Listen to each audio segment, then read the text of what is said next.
রেমালের চোখ রাঙানিতে কাল থেকে যা বৃষ্টি শুরু হয়েছে তা থামার তো কোনো লক্ষণই দেখছি না।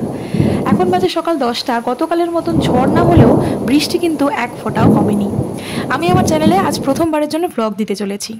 এই দেখো, এখানে অনেকগুলো আম দেখতে পাচ্ছ। এগুলো আমাদের গাছের আম। গতকাল রাত্রিবেলা যা ঝড় হয়েছে গাছের প্রচুর আম পড়ে গেছে। 3তলা 4তলা হাইটের গাছ, সেখান থেকে পড়লে যা অবস্থা হয় আমগুলো ফেটে চৌচির, দেখতেই পারলে। এরকম বস্তা বস্তা আম আমার দাদা আর মা কুড়িয়েছে, আমরা সেটা চারিদিকে দিয়ে বেরিয়েছি সকালবেলা। তো বাঙালি আমরা, বৃষ্টি হয়েছে, খিচুড়ি হবে না এমন তো হতেই পারে না। মা বসিয়ে দিয়েছে খিচুড়ি, তবে এটা কোনো চালের নয়, এটা ডালিয়া দিয়ে হচ্ছে। ডালিয়া মুগ মুসুর দিয়ে খিচুড়ি হচ্ছে। মা অন্যদিকে বাড়িতে যা সবজি ছিল সব রকম সবজি, যেমন বাড়ির রোজকার মশলা দিয়ে কষিয়ে নিয়ে যেমনভাবে করতে হয় সেরমভাবে অ্যাজ ইউজুয়াল ওই খিচুড়িটা বানাচ্ছে। যতক্ষণ মা আমাদের জন্য খাবার বানাচ্ছে, আমি আমার 4 প্রিয় ছেলে মেয়েদের জন্য খাবার রেডি করছি। ওদের জন্য রোজ মাংস ভাত থাকলেও আজকে দুর্যোগের কারণে মাংস আনতে পারিনি, তাই জন্য ওদের দই ভাত মেখে দিলাম। একজন তো দই ভাত দেখেই মুখ ঘুরিয়ে নিল, আরেকজন ও হচ্ছে ব্রুনো, ওকে আমি যা দিও সেটাই খায়। বেচারা স্কিন ডিজিজ আর লিভারের প্রবলেমে একটু ভুগছে, তোমরা প্রে করো যেন তাড়াতাড়ি সেরে ওঠে। ওকে আমি ভাত ডাল দিই বা যাই দিই না কেন, ওর কোনো বায়না নেই, যা দেবো তাই খেয়ে নেয়। লক্ষ্মী ছেলের মতন, রোজকার মতন ও আজকেও দই ভাতটা খেয়ে নিল। এখানে দুজনকে দেখালাম, এই যে খাচ্ছে এর নাম হলো ব্রুনো। আরেকজন যে খেলো না সে হলো টেংরি। ছোটোবেলায় একদম খাওয়া দাওয়া করতো না, রোগা ছিল, তাই ওর নাম দিয়েছিলাম টেংরি। এখন ঠিকঠাক হয়ে গেলেও নামটা আর পাল্টায়নি। বেচারা কাল রাত থেকে এত ভিজেছে, সেই জন্য খাওয়ার একদম ইচ্ছে নেই, আমিও জোর করলাম না। বারান্দা খুলে দেখলাম সেই ঝড় জল একই রকম লেগে রয়েছে। তোমাদের সাথে আরেকজনের পরিচয় করাই, এর নাম হলো মিন্টি, আমার 4 প্রিয় একটি মেয়ে। ওর বয়স প্রায় 7 বছর। বিস্কিট খেতে প্রচণ্ড ভালোবাসে, বিস্কিট নিয়ে দৌড় মারলো দেখলে আলাদা করে লুকিয়ে লুকিয়েও খায়। কি কর, কতক্ষণ হয়ে এসেছে, এবার ঘি গরম মশলা দিয়ে নামিয়ে দেবো। আজকে মা শুধুমাত্র ডালিয়ার খিচুড়িটা করবে, আর খিচুড়ির সাথে খাওয়ার যা যা লাগবে সেগুলো বানাবো আমি। তো সেই মতন আমি প্রথমে করে নিচ্ছি হচ্ছে পোস্ত আলু ভাজা। তাই জন্য কড়াই একটুখানি সর্ষের তেল গরম করে নিলাম, দিয়ে দিলাম কয়েকটা শুকনো লঙ্কা, লাগতো কালো জিরে। কালো জিরে আর নেই, তাই যা আছে ওই দিয়েই কাজ চালালাম।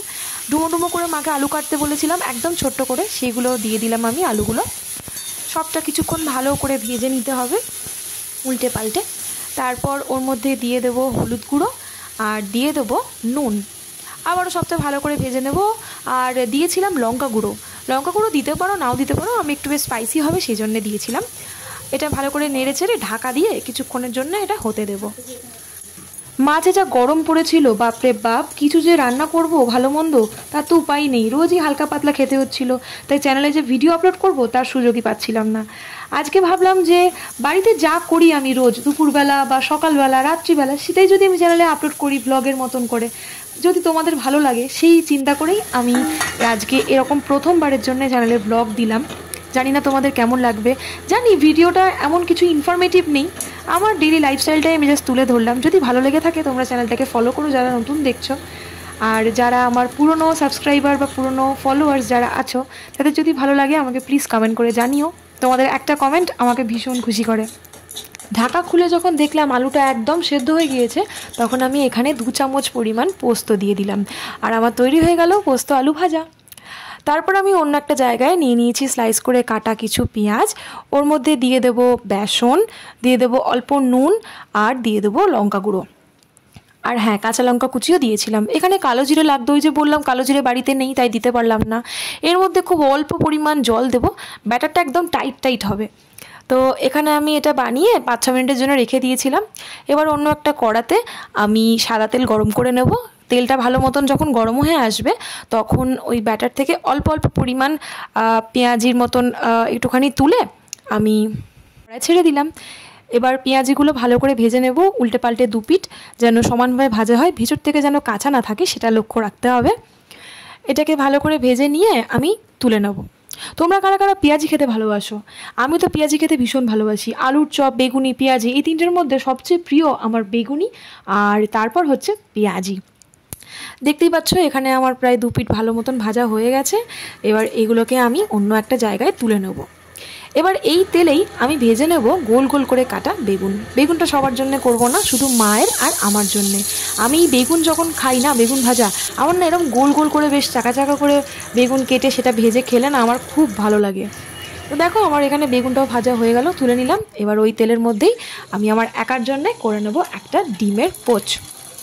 সেই মতন আমি কড়াইয়ে একটা ডিম ফাটিয়ে দিয়ে দিলাম ওই তেলের মধ্যেই। এরপর পোচ করতে যা যা লাগে সেইগুলোই একে একে দিয়ে দেবো। প্রথমেই আমি দিয়ে দিলাম এর মধ্যে একটু নুন, তারপর দিয়ে দেবো স্লাইস করে কাটা পেঁয়াজ, আর দিয়ে দেবো জাস্ট 1 চিমটে লঙ্কা গুঁড়ো। কারা কারা তোমরা পোচ খেতে ভালোবাসো? আমি না অমলেট আর পোচের মধ্যে পোচ খেতেই ভালোবাসি। আর পোচের কুসুমটা যদি হয় একটু গলা গলা নরম নরম, তাহলে তো কোনো কথা নেই, লাজবাব। যদিও আজকে পোচটা সেরকম হয়নি, কুসুমটা ভালো মতনই আর কি ভাজা হয়ে গিয়েছিল। তো এক পিঠ হয়ে গেল, আমি অন্য পিঠ উল্টে এটাকে ভালো করে ভেজে তারপর তুলে নেব। আমার আজকে দুপুরের যা যা মেনু হওয়ার কথা ছিল সমস্ত কমপ্লিট। আজকের মেনুতে তাহলে ছিল হচ্ছে আমার ডালি আর খিচুড়ি, তারপর ছিল হচ্ছে গোল গোল করে কাটা বেগুন ভাজা, ছিল পোস্ত আলু ভাজা, ছিল পেঁয়াজি, আর সাথে ছিল আমার favourite, all time favourite poach, ডিমের পোচ। তো আজকে দুপুরে এভাবেই আমি লাঞ্চটা সারলাম। বৃষ্টি যখন হয় আর এরকম কন্টিনিউ বৃষ্টির ওয়েদারে এর চেয়ে ভালো মেনু না আর কিছু হতেই পারে না। আমি জানি আজকে বোধহয় গোটা পশ্চিমবঙ্গে 90% মানুষের বাড়িতেই এই একই খাবার হয়েছে। যাই হোক, আমার আজকের এই প্রথম ব্লগটা তোমাদের কেমন লাগলো সেটা প্লিজ জানিও। ভালো লাগলে সেটাও কমেন্ট করো, যদি ভালো না লাগে অবশ্যই সেটাও কমেন্ট করো। তোমাদের আগেই বলেছি একটা কমেন্ট আমার ভীষণ আনন্দ দেয়। তো আমার আজকের দুপুরের খাবারটা এরমই ছিল, জমিয়ে খেলাম। খেয়ে এবার একটা দুপুরের লম্বা টানা ঘুম দেবো। ততক্ষণ তোমরা ভিডিওটা দেখতে থাকো, আবার দেখা হবে অন্য কোনো ভ্লগে। ততক্ষণের জন্য টাটা।